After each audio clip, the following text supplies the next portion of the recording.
For decades, a new generation of gaming has meant one thing: a bigger, more powerful box to slide into your entertainment center. But the 10th generation? Oh, it is shaping up to be something completely different. We're not just talking about a new console. Nope. We're talking about a total shift in how we play, where we play, and what it even means to own a gaming machine. So, what's this new generation going to look like? Let's get into it. All right, I'm going to kick this off with a pretty bold statement. The traditional video game console as we know it, that single dedicated box sitting under your TV, well, it's on its way out. The whole idea is kind of becoming obsolete. But what does that really mean? Is that familiar piece of plastic and silicon we all know and love about to become a museum piece? Honestly, all the signs are pointing to a massive change, and it's all being pushed forward by one key technology. So, what's the big engine driving this change? Well, the single biggest factor is the unstoppable rise of cloud gaming. This isn't just another cool feature anymore. It's quickly becoming the very foundation of the industry's future. And look, if you want to understand why this is all happening so fast and with so much force, you just have to do one thing: follow the money. The economic reasons for companies to go all in on the cloud are just too huge to ignore. Let's put a number on it, shall we? According to some deep dives by Persistence Market Research, the cloud gaming market is on track to be worth over $68 billion by 2032. That's not just growth, my friends. That is an industry redefining explosion. Now, what's really wild about this chart is the sheer angle of that line. We're looking at a jump from just under $7 billion in 2024 all the way up to that $68 billion mark. We're talking about a compound annual growth rate of almost 35%. This isn't a gradual shift, it's a rocket launch. And this isn't some pie-in-the-sky prediction for the future. I mean, right now, as we speak, cloud gaming already makes up a massive 38% of the entire online video games market. It's already a dominant force, and it's just getting started. So, what's behind this explosive growth? This quote right here really gets to the heart of it.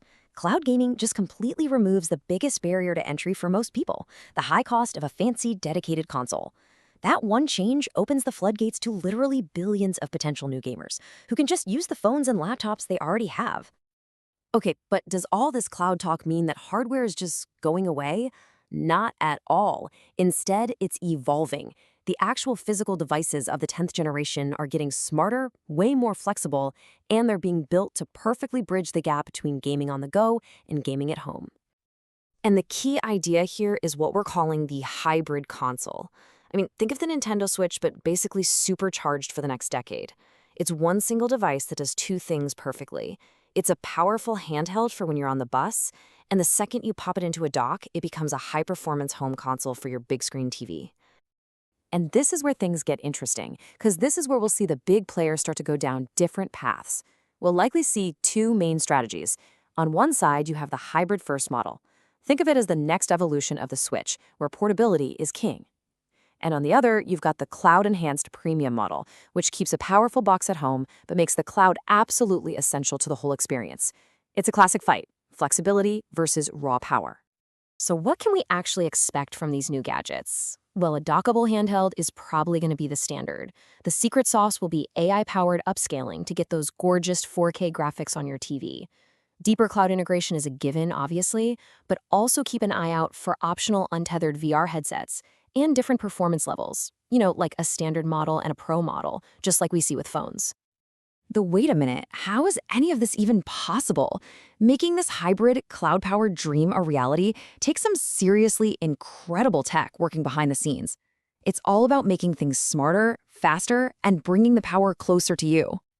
So, the biggest enemy of cloud gaming has always been latency, that awful, frustrating delay between when you press a button and when you see something happen on screen. The old way of doing things, using these giant, centralized data centers hundreds of miles away, is the problem. The solution? It's called edge computing, a whole network of smaller, decentralized servers that are way closer to where you live, which dramatically cuts down the time it takes for your button press to reach the game. And this quote just nails the difference. As Ether's team points out, edge computing lets you process data in what feels like real time. For any fast-paced, competitive game, that's not just a nice-to-have, it's absolutely essential. This is the tech that finally makes cloud gaming feel just as snappy as playing on a local console. The other piece of this magic puzzle is AI. How in the world do you get a stunning 4K image on a giant TV from a little handheld device? It's all through a process called neural rendering. First, the game renders at a lower, more efficient resolution right there on the device. Then, special AI chips intelligently upscale that image, and the final result? A perfect, crisp 4K picture on your TV. It's all about getting maximum performance from minimal power. Okay, so we've talked about the why, the what, and the how. But what does this future of hybrid hardware and cloud gaming ecosystems actually look like for us, the people who actually play the games? You really don't have to look far to see a real-world example. Microsoft is literally building this future right now. Their whole strategy with Game Pass, which works on consoles, PCs, and through the cloud, and then partnering with hardware makers like Asus for the ROG Ally, it's the perfect blueprint. It's an entire ecosystem built around one idea: let you play your games anywhere, on any screen you want. Now, here's where it gets really, really cool. The community is buzzing with this idea of a more open future. Just imagine buying a gaming machine not from Sony or Microsoft, but from Asus or Lenovo, and it's running a licensed Xbox OS or maybe Steam OS.